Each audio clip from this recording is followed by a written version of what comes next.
Greetings! New video, welcome to the channel. This rock represents something that I've wanted to do for a long time, is to try my hand at a little bit of fossil preparation. As it turns out, because of our recent rock show, this showed up on our silent auction table and I was able to purchase it and have something to experiment with. If you can look at this, you can see there are baculites all through it. They're not in perfect condition. Some of them are better, some of them are fairly crushed. But you can actually see that there is nacre visible. Nacre is the outer part of the shell, and it's the part that will contain the amylite. You can see, perhaps if I get it in the right light, that one down there, it's already showing some amylite because it's got a little bit of reflectiveness. And I wet this down, I washed it up, and I could see amylite in there. Amylite is a beautiful gemstone. It gives off a colorful glow. The host rock for the fossils appears to be limestone. And then around the fossils, you get lots of calcite formations. Here's one. You can see that's been fractured open. You can see the chambers in there, and the chambers are solid calcite. And it also appears that there is a fracture in the rock that is also filled with calcite. So what is fossil preparation? So fossil preparation, the idea is simply to make the piece a little more presentable by exposing the fossils. And you do that by chipping out the limestone and maybe other stones around it. Like I could probably work on this. So how do you do it? Well, the best way is with a tool called an air scribe. But since I have one piece, I'm going to try one piece. I need to start it with something a lot more affordable. So there is a company called Zoic Paleotech. They're from the UK, and they sell a product that allows me to turn in, or you, a cheap Dremel engraver into a fossil preparation tool. I bought their little kit, and it's got three of these tips that will replace that. A flat, a fine, and a longer, heavier one. And those are made of the same stuff that they use in the air scribes. And so it turns that into a scribe not as good as an air scribe, not as fast, not as powerful, but a lot more affordable. Shipping and all for me to get these things was $45, and the Dremel was $25 on Amazon. So yeah, it's still got a little bit of money, but hey, I got to start somewhere. Zoic Paleotech has a brief guide to fossil preparation that helps you to understand what the purposes are. And of course, it's also really good for selling their next products. So they give you the steps if you're going to really get into it.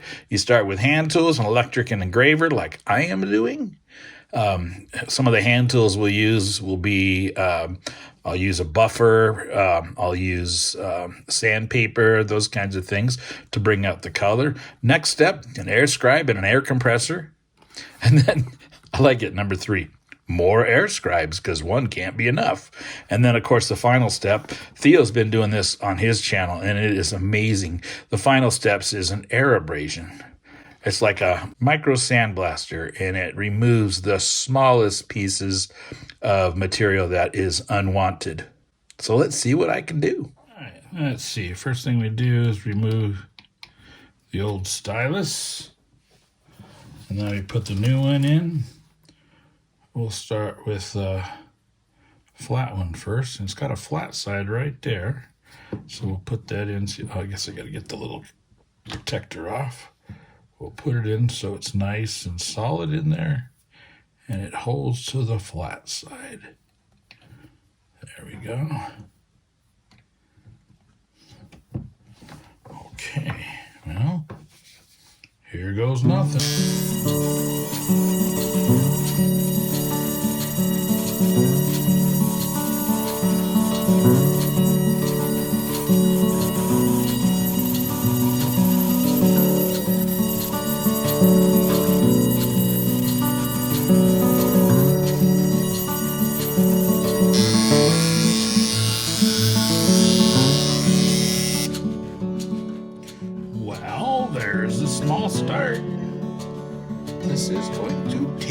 while. But it's pretty cool.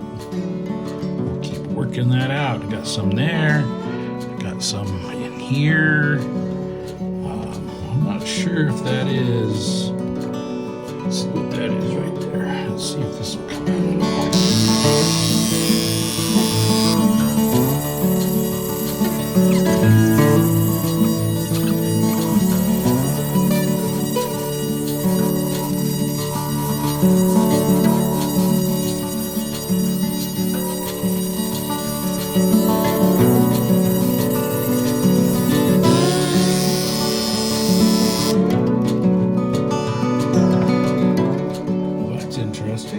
And it works.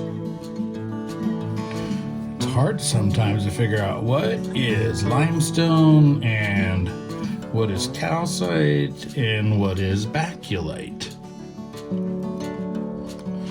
By the way, Man Lambo is another one to watch on YouTube.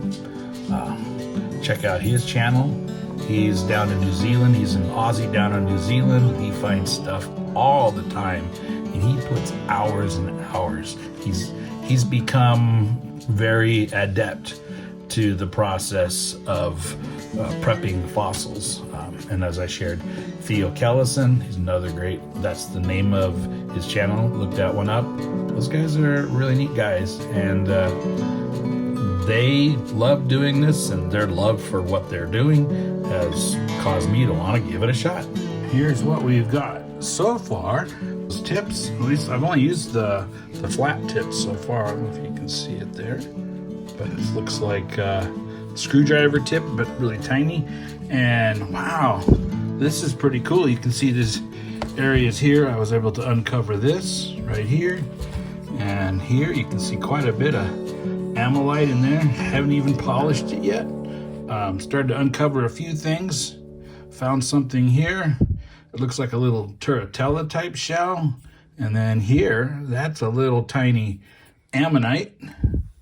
And then let's see, over here on this side, it's working on these guys too. I was able to get this one here uncovered a little more. I've got more I can do. Started to uncover this little guy right here. Got the big one, more cleaned up and going. And yeah, there's some interesting things as you move stuff and uncover stuff. We have a little ammonite right there, just basically cut in half. So you're seeing both.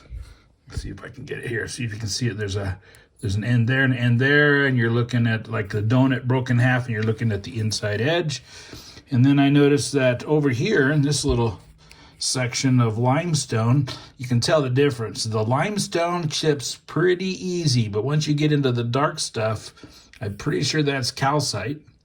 And the calcite, not so easy. But I thought maybe I could chip away at this because you can see the swirl of a little ammonite. Now, I don't expect to get that one uncovered, but if there's one there, maybe there's some more underneath some of this stuff, or maybe another layer or two of baculites. This baculite's not going to do me any good. It's the inside. I've never done the inside, but it doesn't look as good, and neither does this one right here. So maybe I can just chip that out, see if this one keeps going in there a little more. All that to say, this is a lot of fun. I had no idea how much fun this is. I also worked on these guys over here. Got this one chipped out a little more around there and a little around the face. Got this one chipped out so it can stand out a little more, all the way back on this one too. So I'll have some surfaces that I can actually hopefully polish on. You see here, we got another one right there, and who knows what's up in here. So this looks like a fun area to chip away at. Can't hurt it. I tried to start working on this one a little bit, as you can see right there, and it's pretty well in there, and this is the hard stuff underneath there, the calcite type stuff. So I don't know, it's a blast.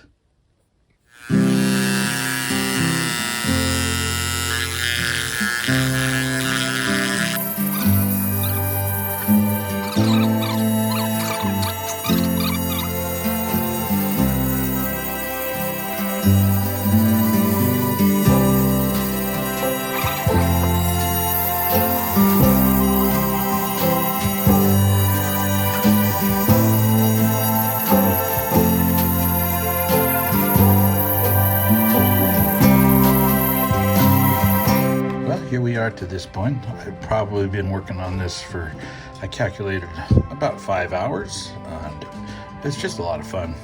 I like to sit and listen to audiobooks while I do this kind of stuff, and you can see that doesn't go under. That's broken off there, but I've been able to uncover a little more amylite along the edges. In here, started to get a little bit along that edge of that one we could see the middle before, and then some down along here. Got that one uncovered, and then worked on these ones out on the edge. You can start to see, I just washed it off, that's why it's a little wet. And some of these are going to have some beautiful amylite. See the little turritella there, and the little ammonite in there. They're completely down just to calcite. But I can get those out a little more. I think I can clean out in here a little more. That might be amylite once I sand it, because that's what's next. We'll start sanding on it.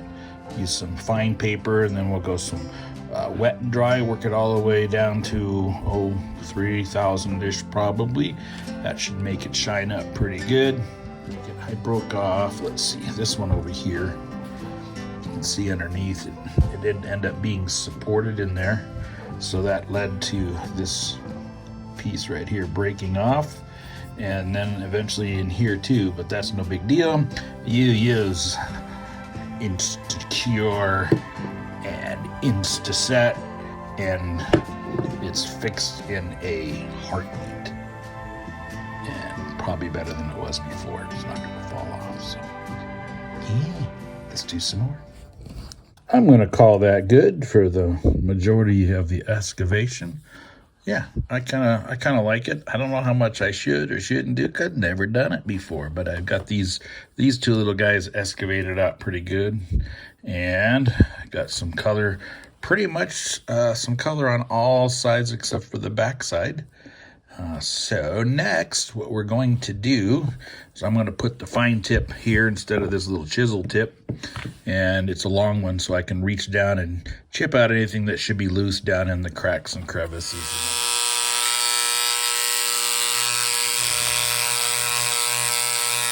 Now it's time to make sure it doesn't fall apart on me as I begin to process the amylite.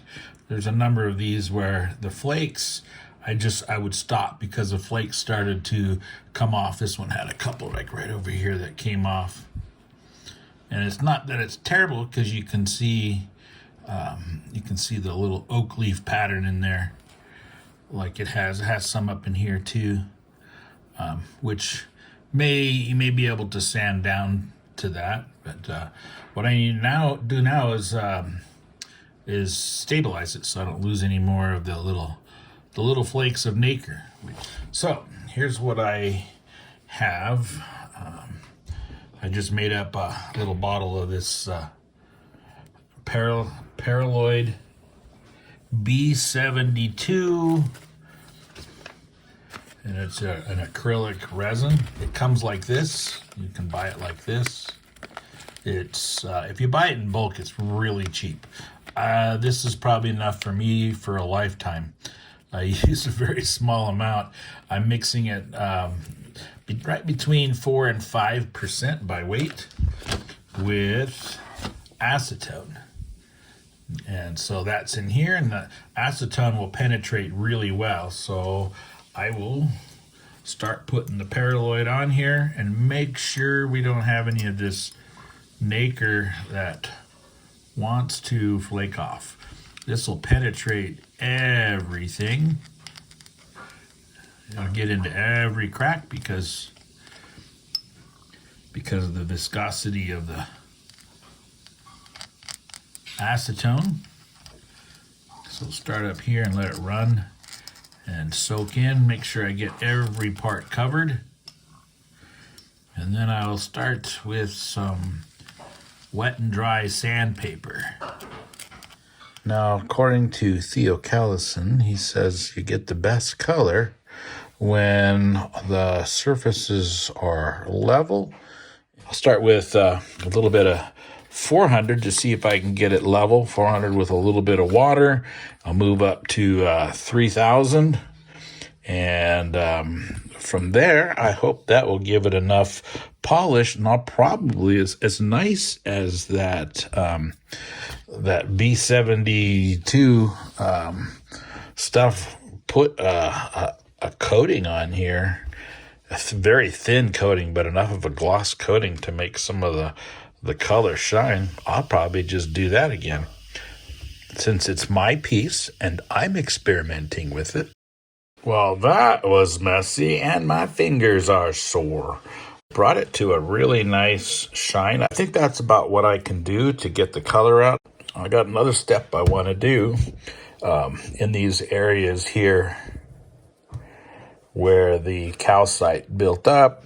When I put that that stabilizing liquid on there, the B72, it made it kind of glossy. So I'm going to go over these areas again with the little tool and make them so they look a natural dull. That should help to make the glossy parts show up a little better. So one more step. That calcite in there looks pretty cool right in there. I'm looking at the ends of these. Interesting. And here's the piece all finished. And wow, I really like it. I am amazed how glossy these came out.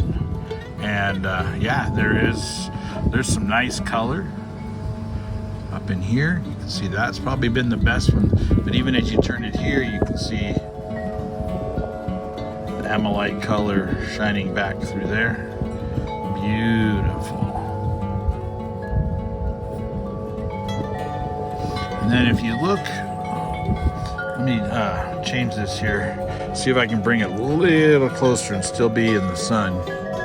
If you look down in here, you can see sanded down a little bit through the nacre and into the sutures. You can see the little, I call them oak leaf type sutures that are in there. Those are really cool. You can see how it's structured with the sutures. And then you can actually see that in a few other places. Let's see where else. We got some a little bit down in here. You can see some sutures. I thought one of the bigger ones had it, but it's pretty cool. And then, oh, let's turn this around so you can see these little guys. I like that there's got some amylite coloration in there too on that one. That one was poking out just about, I think about even with this right here. And so we got that much further back there. And then of course I got this little turritella here that's all calcite and the little tiny ammonite right in there. I think you can see that. Yeah, it's fun depending on how you turn it. You can see different colors in there. Look at the amylite in here. At least according to my eye, I can see it from here. Hopefully the camera can pick it up. Anyway, that piece naturally just sits like that. So how many baculites are there? Well, it's really hard to say, but that's definitely 1, 2, 3. There's one going in that way. 4. Just go around the bottom here. 5, 6, 7, 8. Got a bigger one on top of that one. 9, 10. Another one over on this side. And then on the top, you've got 11, 12, 13, and this one under here, number 14. 14 that I can see smashed together, but well, there's likely more in there. Having never done this before, what a delight, what a joy.